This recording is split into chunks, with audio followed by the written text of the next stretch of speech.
Hi, my name is Al Green. Not that one, but the struggling guy who was in the music industry for years trying to sell talent and songs to agents. The agents befriended me and taught me techniques that I want to pass on to you through my program, which is called You Can Talk, You Can Sell. Anyone who has ever taken this program has excelled in selling and either risen to the top of their company, their team, or the top of their field.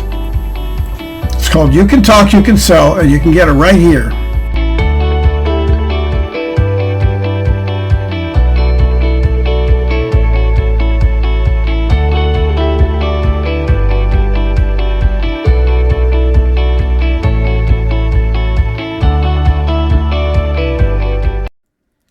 Now, the most important thing for today is for you to remember to get in touch with your customers and stay in touch. Because just this morning, I contacted a vendor who I want to buy from, or at least I want the product that is being sold by that company. There's competitors out there, and I could go to anybody, but I wanted this particular vendor. Now, you tell me why this particular salesperson is not returning my phone calls. That is absolutely one of the biggest mistakes you can make. And the most exciting thing about being in sales is all we're doing is talking and calling people. It's pretty easy to do. The person said they were going to show up at my business door at a particular time today. So I didn't even know that they were coming, but they sent me a text. Now the time came and went. 45 minutes went by and nobody showed.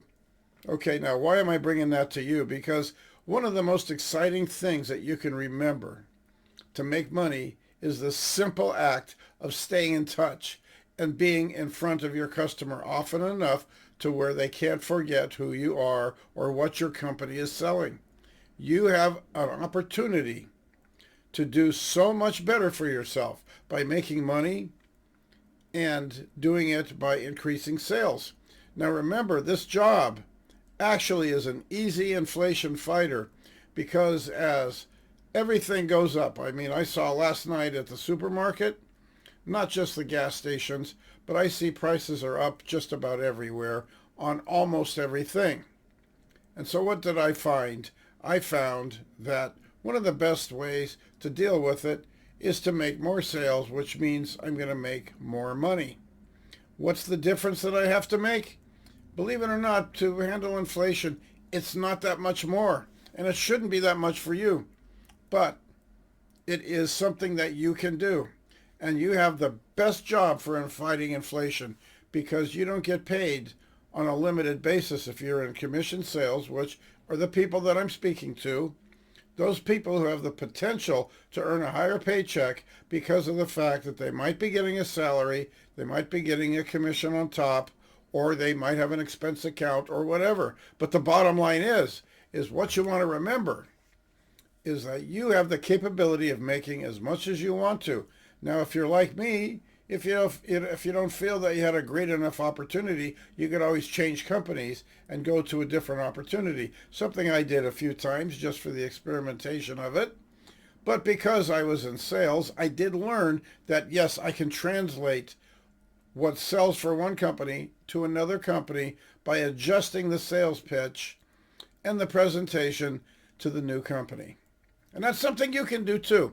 You have the complete freedom to be in any business that you want to. If you want to go into printing, you can. If you want to go into advertising, real estate, insurance, it doesn't matter what the industry is that you go into. If you decide you want to be in it, you can join it. There's always a company somewhere, especially in this market, where they are looking for people that will bring them money because that's what you're doing as a sales rep. You're bringing them money. Now, if I had sales reps working for me and they said, we got some orders here for you, I would be thrilled. Now, let's see what we can do.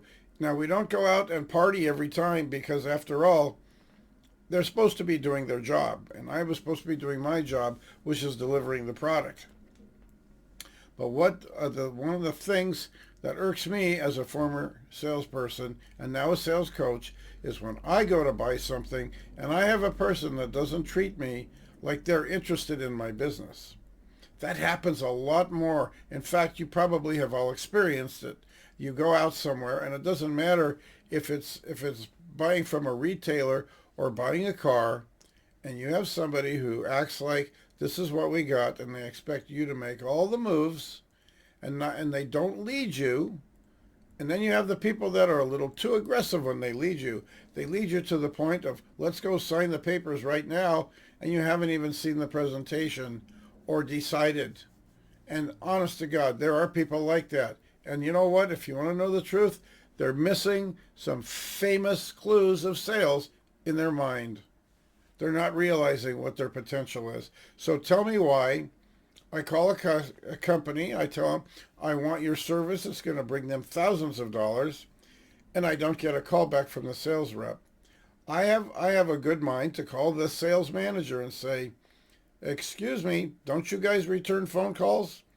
And I've actually run into companies where I have done that, and the sales manager didn't even care. And it's kind of like, what is going on with these people? We're in business.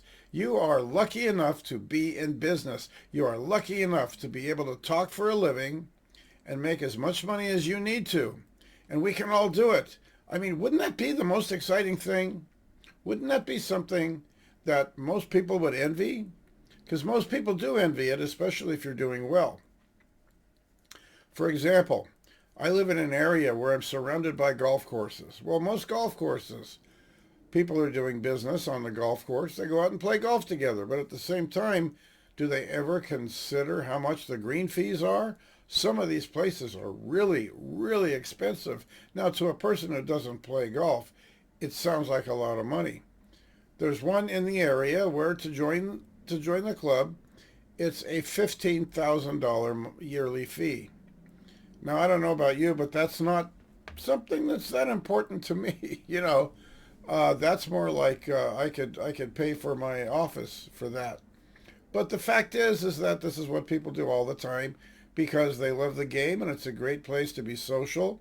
It's a great place to do business. A lot of business is written on the golf course.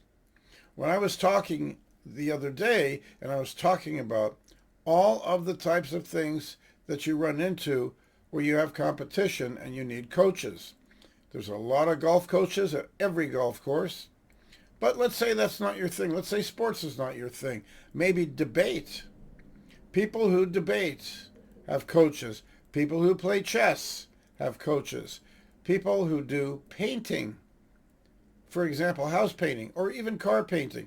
They have experts they work with that show them a few little things and look over their work and can point out the blank spots that we all miss. None of us are perfectly experts at everything that we know.